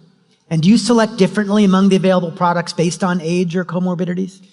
I would say no. I mean, I think if we look at the adverse event profile of the two ones that we have approved, CRS and very little neurotoxicity at all, but the CRS rates are very similar between the two. I do think the difference that you can come out with is one is IV now, and we have a subcutaneous version of. But for the most part, they are both very well tolerated in the follicular lymphoma patients population. So I don't necessarily think you have to pick and choose based on age of the patient. It's really, again, based on what the patient wants and whether you're comfortable with an indefinite therapy versus a fixed duration therapy. Great. We heard earlier, Martin, about when you're talking about odronextamab in large cell lymphoma, it's also being studied in follicular lymphoma. Is this drug have a big future? Is it going to be approved by the FDA? And where do you see it being employed? I'd rather not comment on what will happen in the FDA, but it's a difficult space, right? Because you have toxicity, safety, and efficacy which are not clearly, and that is without any direct comparison, but not clearly in favor of odronextamab over the existing ones, which are mosunetuzumab and epcoritamab. And so it's a crowded space, and I think it's going to be difficult. But, and the ramp-up process is a bit more But let's see. But complex. If you allow just one quick comment about second versus third line for those compounds, I think we are seeing a transformation of some follicular lymphomas, and certainly of our understanding of follicular lymphomas, from being a chronic, incurable disease to something which is curable in some cases. That primarily driven by CAR Ts, but now also bispecifics, particularly in the future bispecifics in combination. So I think that will drive these therapies to second line. in the next 5 years. Yeah, I think there's no question the combinability of these bispecifics make them very appealing to move earlier. Let's go to our next case with Dr. Lee. The next case was presented by Dr. Lee. 57-year-old female diagnosed with grade 2 follicular lymphoma. She did very well on observation alone for 2.5 years. And then she was suddenly admitted to the hospital with renal failure and tumor lysis syndrome. We did a repeat biopsy, and it shows still grade 2 follicular lymphoma, but the burden of disease had increased relative to her prior observation and scans. So I treated her with bendamustine rituximab times 6. She achieved a CR. She has now completed 18 months of maintenance rituximab, but is starting to have recurrence on imaging. She is completely asymptomatic. I wonder if there's any data to suggest a novel therapy such as CAR T or bispecific antibody. But in this case, the patient's asymptomatic and counts are good, kidney function is fine. I'm planning to observe until she becomes symptomatic or has a burden of disease where she has pain or B symptoms. So I was wondering if investigators have any data regarding treating an asymptomatic follicular patient now that we have novel therapies beyond chemoimmunotherapy. Yeah, so Dr. Lee is getting to the very art of management of follicular lymphoma. This patient relapsed after or progressed after surveillance with a pretty dramatic presentation at the time of progression, but went into remission on BR, got 1.5 years of maintenance, now has low tumor burden, asymptomatic relapse. So Dr. Crombie, do you, if a patient has a low tumor burden, asymptomatic relapse, do you observe, or do you think these patients should be treated more expeditiously? I think it depends on the patient and the clinical situation. I do worry about a patient like this just because of their presentation. This was sort of brought up, this phenomenon was brought up earlier about how there are these patients with follicular lymphoma who behave like they have an aggressive lymphoma, but when you biopsy them, you just don't see it. And it's just not clear, are you missing the aggressive component somewhere? And so, you know, even going back, if I saw that patient who came in with tumor lysis and renal failure, I generally would choose like an R-CHOP based approach if I had to choose between BR, just to cover your bases. We know that those, even if it is follicular lymphoma, you can have an excellent response to an anthracycline based regimen. But now seeing that the patient is growing through or kind of on the maintenance, it kind of further raises that suspicion that you might be dealing with something more aggressive. So I would be, it doesn't sound urgent, but I would be kind of planning something on the sooner side for a patient like that. So Dr. Lunning, Dr. Lee takes a perfectly sound approach, follows this patient, but let's say 6 months later, they've got pretty significant progression, at this point, symptomatic bulky disease. This patient had POD24. How would you approach? Yeah, so I think the interesting part here is they're progressing on rituximab. And so, you know, we can spend probably 10 minutes talking about real versus not real POD24 from that standpoint, but I don't think we're going to do that today. I would probably choose lenalidomide, and I may choose obinutuzumab. I think obinutuzumab is an active antibody in follicular lymphoma. This patient seen rituximab as long as they're CD20 still expressing. I would be looking out for transformation from this standpoint. And there are a number of great second-line clinical trials going on right now in the U.S., so that would actually be my first preference, is trying to get this person to a clinical trial. And so let's say Dr. Lee monitors this patient, they progress, he gives lenalidomide, obinutuzumab therapy at that time, progresses again. Now we're dealing with a third-line POD24 patient. Martin, how are you deciding in the third line when you're thinking about something like a bispecific versus a CAR T-cell? So it's quite easy in my setting because we don't have approval for any of them in third line, but I'll let me channel Neil Love and say, assuming you have availability and you can give both products, what would you do? So in a patient like this, I think I might venture into a real answer and say I'd probably go for a bispecifics first because it's a relatively slowly progressive situation, and I'd favor a bispecific where the plan or the approval is for a fixed duration of treatment, like I've said a couple of times. I must say in the second line, I would just like you, go for a clinical trial because there have been so many great clinical trials for this setting. For example, I put 6 patients with POD24 in second line on the combination of EPCO and R squared. They all responded completely, and they're all still in complete response. And that study was designed with a fixed duration of epcoritamab treatment. But it's still unapproved. Very good. And that's a perfect segue into Dr. Phillips to talk about bispecific antibodies in both follicular and mantle cell lymphomas. All right. Thank you. And thank everybody for sticking through this with us. So we'll skip this. So here's our agenda for today. Obviously, we'll talk about follicular lymphoma. We'll go through the approved agents. We'll discuss odronextamab, and then we'll go into the MCL space. And I always use this comic book as the MCL space is really down to 2 options that are not approved. So jumping into mosunetuzumab, obviously this was the first bispecific antibody approved in the U.S. for patients with follicular lymphoma. As we move forward, you will notice there's a difference in the administration schedule with mosunetuzumab and one of the other studies we'll talk about. This one was with the IV formulation, so patients receive 1 milligram 1 week, 2 milligrams the following week, 60 milligrams the week thereafter, and then they will subsequently transition down to 30 milligrams for either 8 cycles or 17 cycles based on the attainment of complete response. This long-term follow-up, as you can see from this curve, demonstrates durability of response in this patient population. If we look at the median duration, again, of a 30-month duration rate of 56.6%, and in patients who had a complete response, 35.9 months of a median duration of response, median PFS of 24 months, median 36-month PFS percentage, again, 43.2%. Suggesting, again, some durability of response in this patient population with patients receiving mosunetuzumab with a fixed dose. Now, looking at adverse events, because this is the biggest thing to be concerned about, the one thing about mosunetuzumab to take into consideration, of the bispecific antibodies they had approved early on, this was the only one that did not require a hospitalization. So technically, there was not a requirement to hospitalize and observe these patients, so this could have been given in an outpatient center if you were comfortable enough and had a situation established enough where you can monitor for any adverse events that may occur. The good thing about this is the majority of the cytokine release syndrome events in this patient population were grade 1. You do see a smatttering or grade 2 in this patient population, and very few, if any, grade 3 and grade 4. Most of the CRS was resolvable within a very short period of time with a median duration of 3 days. And this is sort of like the 2 hills in the valley event. You have a very high incidence with cycle 1, day 1, lower with cycle 1, day 8. Then again, when you get the first full dose, there's another peak in CRS events. So it does make it a bit more predictable when you can expect for your patients to have issues if they do have issues in this space. As we discussed before, with bispecific antibodies, there's very little concern for neurological toxicities, and that sort of maintains its case with mosunetuzumab.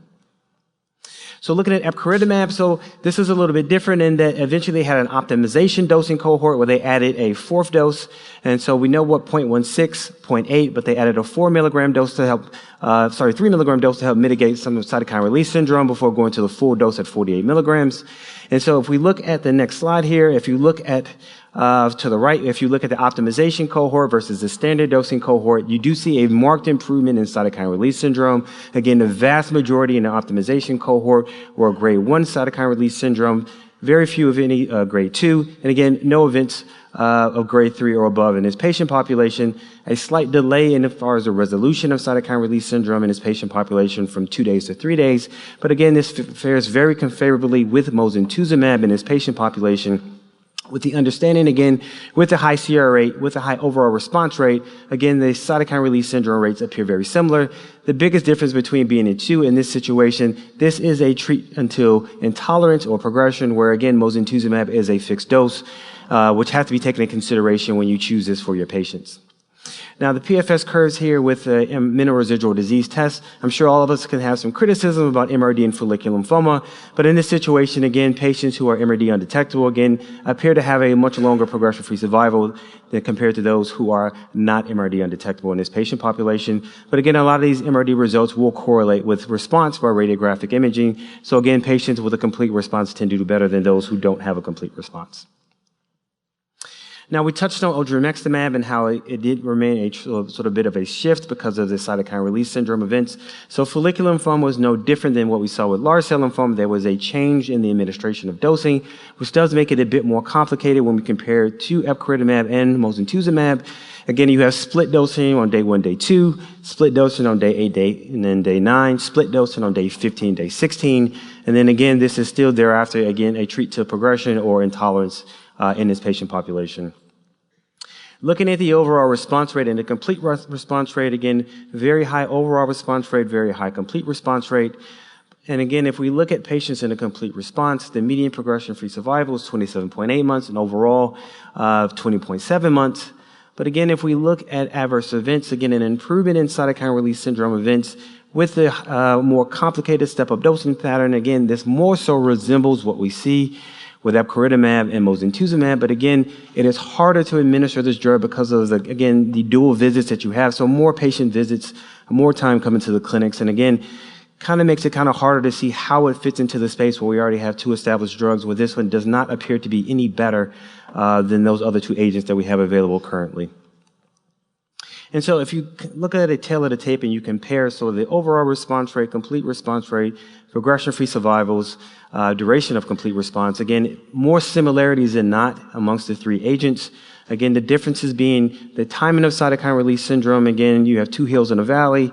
With epcoritamab, it's still most CRS events are with the first full dose. And again, with odronextamab, you do still see it with the full dose, but again, it's a longer way to sort of get until you see patients to get to the full dose of treatment with this agent. So looking into some of these combinations, so as we talked about before, mosunetuzumab and epcoritamab have all been combined with lenalidomide. It seems like a very sort of perfect partner given the benefit of lenalidomide with CD20 antibodies, whether it be rituximab or obinutuzumab. In this situation, you'll see the dosing of mosunetuzumab is different. These patients are getting the subcutaneous formulation of mosunetuzumab, so it's 5 milligrams and 45, 45, 45. Again, they will then continue every 3 cycles with 45 milligrams. So again, for a duration of around 9 cycles in this situation. Lenalidomide is started with cycle 2, and again, given at 20 milligrams for cycles 2 through 12, with standard dosing days 1 through 28. The mosunetuzumab cycle does change when you sort of combine it with the most. So instead of the 21-day cycle we're all so used to, it does extend out to 28-day cycle in this combination. So what you can see, sorry for the small font, is with the swimmer's plot and the overall response rate, very high overall response rate, with the swimmer's plot suggesting that most of the patients are responding and having durable responses. To the right, if you look at the adverse events, specifically cytokine release syndrome, you see there is not an increase or frequency in cytokine release syndrome. If actually you see that the cytokine release syndrome with the combination actually looks a little bit better than what we saw with the IV formulation, suggesting again maybe a bit more safe with the sub-Q formulation, maybe a bit slower sort of peak peak before you get the initial concentration of the bispecific antibody. But again, most of these CRS events are grade 1 and only very small numbers of grade 2, again suggesting that this can be safely given in an outpatient setting without the utilization of tocilizumab in this situation. So looking at epcoritamab combination, so we'll split this up into 2. Arm 6 is an untreated patient population. Arm 2 in this situation looks at 2 different combinations of epcoritamab. The biggest difference between how you got to the every other month dosing, with 2A, they did more standard dosing, cycles 1 through 3, we being weekly, cycles 4 through 9 being every other week, and then cycle 10 plus being monthly. Whereas with 2B, they jumped from, initially for the first 2 cycles, they get every week, and then thereafter they went to once a month for cycle 3 plus. But again, as Dr. Hutchings mentioned, this was, again, a fixed duration use of epcoritamab in this patient population versus a treat to progression. So again, with arm 2A and 2B on the right, you see very durable responses. Majority of the patients' responses, and these responses, again, as I mentioned, appear to be durable. Again, most of the responses were obtained very early, suggesting that there's a synergistic potential between lenalidomide, rituximab, and epcoritamab in this patient population. Again, further fostering the combinability of these agents in this patient population. Looking in the first line setting, very high overall response rate, again, 95% of the patients had a response. 85% of these patients had a complete response, and these responses do appear to be durable, especially for those with a complete response, as indicated by the PFS curve and then the swimmer's plot here. So again, these agents do have sort of portability and upward mobility in the situation, as we can expect these bispecifics to go to second line and potentially jump into the first line setting in patients with follicular lymphoma. And again, this further just sort of indicates, again, the durability of these responses. Still very early, but suggesting that these responses could be durable and potentially could be something that we can safely compare it with patients with chemoimmunotherapy. So looking at cytokine release syndromes, again, 2A, 2B, just the timing when we get to the every other month dosing of epcoritamab and RM6 when we give to patients with untreated follicular lymphoma. Again, no major differences in cytokine release syndrome. And still, the most common occurrence of cytokine release syndrome was the first full dose of epcoritamab in this patient population. Specifically looking at glofitamab, just to very summarize, so you still get obinutuzumab. In this situation, though, you get 2 grams of obinutuzumab. Step-up dosing remains very similar to what you saw with diffuse large B-cell lymphoma, 2.5, 10, and then 30 milligrams every 3 weeks. As you can see to the right, very high overall response rate in patients, especially those who are BTK naive, but even BTK refractory patients. And again, very high complete response rates in this patient population. So this is what we presented earlier. You see the progression-free survival. So in patients with prior BTK inhibitors, the progression-free survival is 8.6 months versus 16.8 months in patients. If you look at all patients, overall survival, again, slightly higher in those in the total population versus with those with prior BTK exposure. What we do know is that in this patient population, unfortunately, there were quite a few COVID events that occurred in patients with prior BTK exposure, which did compromise quite a few patients who were in complete response at the time of their infection and unfortunately death. Again, but if we can see it, like so landmark analysis at the end of treatment, those who are maintain a complete response at the end of therapy tend to maintain in that complete response with a 15-month PFS rate of around 60% and overall response rate of 73%, suggesting some durability of this treatment. Now jumping into mosunetuzumab and polatuzumab in this patient population. So again, subcutaneous formulation of mosunetuzumab. Polatuzumab is given on day 1 and again every 3 weeks for 6 cycles. The most important part about this, if we can look at the overall response rate, very consistent and similar to what we even saw with CAR-T and with glofitamab. But more importantly, as you can see in this patient population, is the lack of cytokine release syndrome. Again, most of these events were grade 1, again, suggesting that this could be an option of how to get a bispecific antibody into this patient population in a community setting, which is quite different from what we see with glofitamab and quite different from what we also see with CAR-T cell therapy in the mantle cell lymphoma patients. So just to conclude, we have 2 FDA-approved products where the odronextamab is approved. We'll wait to see. Again, both products will eventually likely jump into the second-line setting and potentially the first-line setting. The mantle cell lymphoma space is a bit more complicated, and again, how we will safely administer this to the patients in the outpatient setting. Again, this could be a situation where patients have to port from an academic center to a community center, but with mosunetuzumab and polatuzumab, it does offer an opportunity to give these in a community setting without academic intervention. Thank you. Thank you, Dr. Phillips. So moving to our 5th module, we're going to focus in really on the toxicity profiles of CAR T cells and bispecific antibodies. And of course, we are going to start with some cases from Dr. Kumar and Apuri. The next 2 cases are from Drs. Kumar and Apuri and involve a similar question, the issue of second primary cancers after CAR-T therapy, beginning with Dr. Kumar's 75-year-old man with a long history of high-grade follicular lymphoma, treated with multiple regimens, but then with disease progression. He was referred to tertiary care center where he underwent CAR-T cell. He was in complete remission for 3 years. Unfortunately, subsequently, he developed AML. We treated him with HMA-1, and he got only a partial remission, and he died in about 6 months from the diagnosis. The question is, did he get AML because of CAR-T cell, or did he get AML because of Zevalin is also a question. And multiple chemotherapeutic agents, so who knows. And if this patient was younger, is there a role to do allo transplant after a CAR-T cell? What's the relations of infused CAR-T cell to the development of AML and MDS? Okay, 87-year-old woman with multiply relapsed diffuse large B-cell lymphoma. So I call her the miracle of modern medicine. She has an ECOG of 0 to 1, and she plays tennis 3 times a week. She received CAR-T. This was more than a year ago. And the post-CAR-T imaging demonstrated complete remission. She went back to her routine as much as possible, staying very active, traveling. While she was coming to a clinic, the blood work showed acute onset neutropenia. And there was also anemia with macrocytosis. Bone marrow biopsy showed a normocellular marrow without any evidence of a lymphoproliferative neoplasm.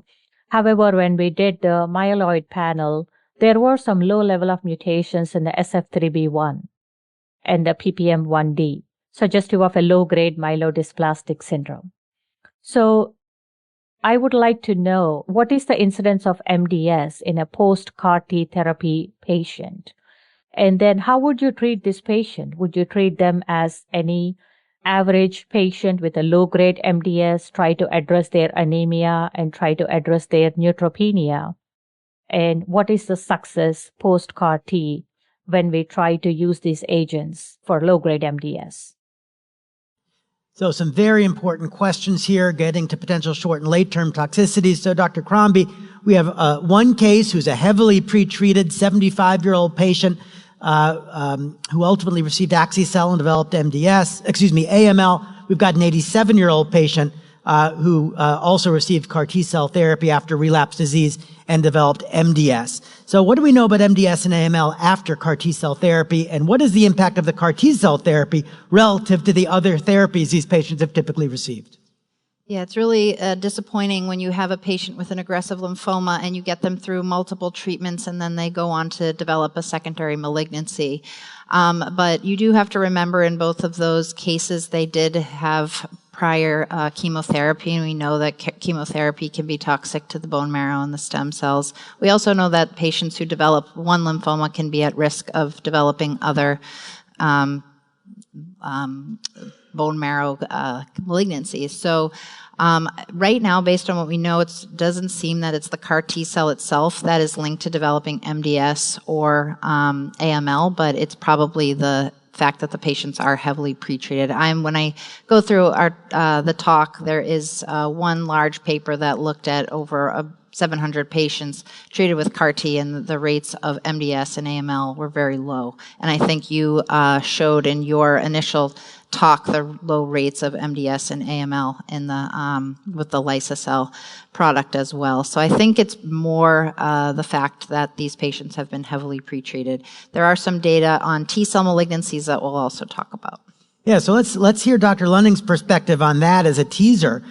We heard, and the FDA issued an alert about T-cell malignancies after CAR T-cell therapy. What's happening there? Well, I think that there can be antigen shift. So there are large cell lymphomas that can actually accompany certain T-cell lymphomas also. So angioimmunoblastic T-cell lymphoma can actually reoccur after a large cell lymphoma. I think it's incredibly important when you get into this situation to look and contact the company or the manufacturer and ask, is it a transgene positive, process, from that standpoint? Because I think that is the best way to say that the CAR did potentially cause the T-cell lymphoma from that standpoint, but I think it's incredibly low. I will say I thought that the FDA announcement wasn't necessarily at us lymphoma doctors, especially in large cell lymphoma, but we know that cellular therapy is moving into autoimmune conditions, and I think that's a landscape where if you're having T-cell malignancies and autoimmune conditions and you're using auto products, that's a big deal. Yeah, maybe a game stopper. Yeah, certainly warrants ongoing evaluation. The incidence of T-cell malignancies is vanishingly low compared to the number of patients treated, and it's actually been very rare to show clonal relationship that the T-cell has actually transformed. One question before we get to Dr. Crombie. Dr. Hutchings, other than secondary malignancies, what else are you worried about in the long-term follow-up of your patients getting bispecific antibodies? So not MDS and AML. We've seen it, but it's been in patients who've had multiple lines of combination chemotherapy. I think the major, I've stressed this previously, the biggest long-term complication of the bispecific antibodies, and it goes for the CAR-Ts as well, is the long-term immune suppression. And it's dominated by lymphodepletion and low immunoglobulins. Often the patients have to be on long-term antibiotics and immunoglobulin substitution, but also we see cases of neutropenia which are poorly explained. So it's a minority of patients, but for that minority, these late side effects are really dominating quality of life. Dr. Crombie, take us through some of these toxicity issues.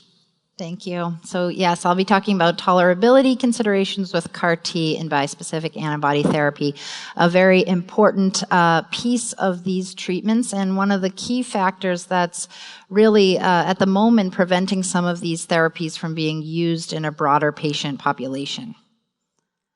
So we're going to start by going through the key toxicities with CD19 CAR T-cell therapy. We'll focus on both the early and late side effects. We'll briefly touch upon this risk of secondary malignancies, specifically the risk of T-cell therapies that we were just talking about, and then we'll shift gears and focus on the CD20, CD3 bispecific antibodies, and a little bit on how we can manage the side effects that may occur. So I'll start by saying just briefly what is cytokine release syndrome. This is an acute systemic inflammatory syndrome that's associated with increased inflammatory cytokines. The hallmark of CRS is a fever, but we can also see multi-system organ involvement characterized by hypotension, chills, tachycardia, and hypoxia. And what about ICANS? This stands for immune effector cell-associated neurologic toxicity, and this is the neurologic side effects that we can see following treatment with effector cell therapy. And this can present in a broad array of symptoms, but typically delirium, encephalopathy, aphasia, lethargy, and others as seen here. And this figure just goes through the grading system that was developed a few years ago for CAR T-cell therapy so that there's a uniform assessment of this syndrome. So both CRS and ICANS typically occur early after therapy. The timing can vary slightly depending on the product, but CRS is typically within the first few days after infusion, and ICANS typically follow soon thereafter. And this correlates with the timing of T-cell proliferation after the infusion of the product, as you can see in this picture. So I'll start by going through the rates of CRS and neurotoxicity in a relapsed refractory DLBCL. This was touched upon in the various talks we've already heard, but this is just, again, a summary. So again, with axi-cell, you're going to see the highest rates of all-grade CRS occurring in over 90% of patients, and grade 3 or higher CRS occurred in 12% of patients, and this was in these are all the pivotal phase 2 studies of the available agents. The rates were lower with Tycel and Lysocell, as you can see. Neurotoxicity also higher with axi-cell, 67% all grades and 30% grade 3 or higher, lower with the 4-1BB products. And what about in second line? We heard that CAR T-cell is now the preferred option for patients with DLBCL who are either refractory or have an early relapse to their disease. Similar rates of CRS and neurologic toxicity in this setting. Slightly lower rates of grade 3 or higher CRS with axi-cell, and this may be because of a growing comfort and earlier recognition and management of CRS when it occurs, but you're also seeing high rates of neurologic toxicity and over 20% grade 3 or higher, much lower with Lysocell. Here's a summary of the side effects seen with the follicular lymphoma products across the different trials. We've heard this briefly in the prior talk, so I won't go through it again, but overall, slightly lower in general as compared to diffuse large B-cell lymphoma, and we're seeing the same trend of higher rates of CRS and neurologic toxicity with axi-cell as compared to the other CAR T-cell products. And then lastly, mantle cell lymphoma, we just saw these data with Brexicell and Lysocell showing the same trend. So how do we monitor these patients and prevent CRS and neurologic toxicity? So just thinking about toxicity prophylaxis for CAR T-cell therapy, we do see infections. So these are patients who are going to be maintained on prophylaxis at least for 6 months, sometimes longer, depending on their cell count recovery. Neurologic toxicity, we also keep these patients on anti-seizure medication through day 30. These drugs are typically administered in CAR T-cell centers, and patients are required to remain local for at least 30 days. The CAR T-cells are typically administered in the inpatient setting, though there's a growing effort to move their cell therapy to the outpatient setting. So we're starting to see that more. We're doing this in our center now, particularly with the Lysocell products, so I suspect this will grow as systems are put in place. And then for treatment, we have a variety of options. If people do develop CRS and ICANS, steroids, tocilizumab, anakinra, and guidelines are pretty clear. They're available in the package insert, and also a variety of professional societies, including NCCN, has pretty clear guidelines on how to manage toxicity. What about the late toxicities? So it was already mentioned that low blood counts, hypogammaglobulinemia infections are a problem with bispecifics. We also see this with CAR T-cell therapy. You also have to be aware of the potential for delayed neurotoxicity. So this is a review article that highlights these various side effects and the timing that they can occur even beyond 1 year after infusion. Hypogammaglobulinemia can be present in over 60% of patients beyond 6 months, and we still see ongoing high-grade infections. Delayed neurotoxicity is rare, though patients still don't drive for 8 weeks and are required to be with a caregiver even following discharge. Prolonged cytopenias can occur in a subset of patients. The more severe cytopenias are pretty rare, but they do occur in about 5% of patients, and there are tools that have been developed to try to identify these patients in advance, looking at baseline cytopenias as well as inflammatory state.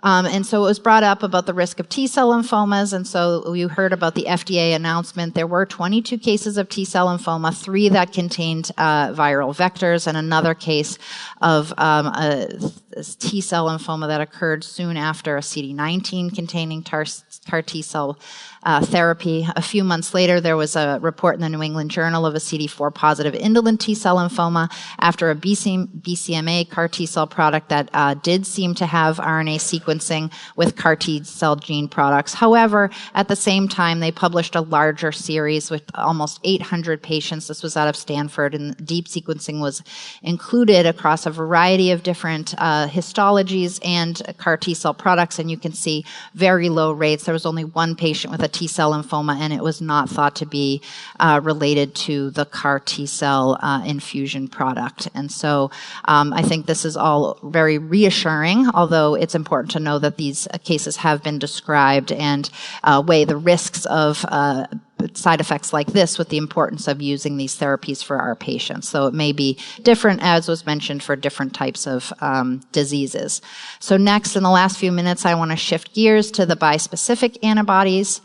CRS rates, these have been mentioned in the prior talks, but just to summarize, slightly lower rates than what we see with CAR T-cell, just around 50% overall. But if you look at the grades, they're typically grade 1 and 2. Very rarely do we see grade 3 or higher CRS. And the timing of the CRS does vary depending on the product and the timing in the step-up dosing that is used. So you can see this table for more details.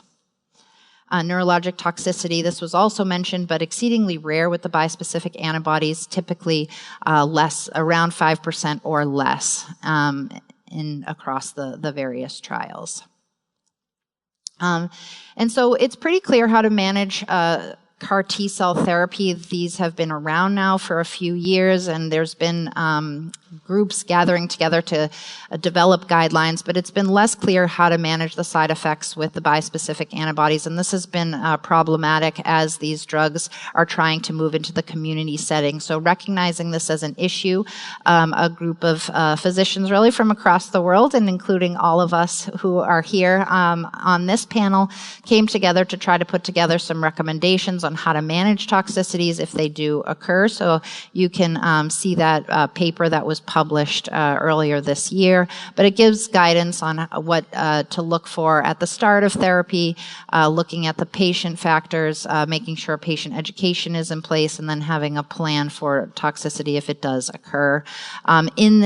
In this document, we go through how to manage grade 1 CRS, which really is just a fever, which can be with acetaminophen or hydration, and in more severe cases with ongoing symptoms, dexamethasone, and potentially tocilizumab. Grade 2, this is going to be when patients have hypotension or hypoxia. This is when patients can be evaluated and have dexamethasone, and if persistent, adding tocilizumab. And then grade 3 or 4 are going to be just as you would for CAR T-cell, more severe symptoms and requiring more therapy to quiet the immune system. It was brought up in some of the questions from the community physicians about is it safe to use these drugs in the community after the step-up dosing? And I think the answer is yes. We really only see these side effects in the initial dosing. So beyond that, it's very rare to see cytokine release syndrome. Neurologic toxicity doesn't require the same intensive monitoring that we use for CAR T, though it's important to recognize that ICANS-like symptoms can occur, and if they do, they can be managed as we would do for CAR T-cell therapy. And given the rarity, it's also important to consider alternative causes. So in the last minute, I just wanted to highlight some other toxicities that we can see with bispecific antibodies. Tumor flare, very rare. And then, as was mentioned already a few times, infections are going to be an important thing for us to learn more about as we have longer-term data, and especially looking at patients who have been maintained on continuous therapy. So I think studies trying to collect these data from real-world practice as well as in the trials are ongoing, but monitoring for hypogammaglobulinemia and using IVIG as needed will be important. And so this is just my last slide. This is sort of summarize a lot of things that were mentioned throughout the course of the various talks. We're really fortunate to have great options now for our patients, CAR T-cell therapy and bispecific antibodies. There are pros and cons to consider with each. And so we'll see with all the data coming out how best these are going to be used in clinical practice. So that's it. Thank you, Dr. Crombie. We've gotten through a lot of content, and so I do want to thank this audience. I want to thank Drs. Hutchings, Lunning, Phillips, and Crombie for a terrific program. Thank all of you and enjoy your ASH.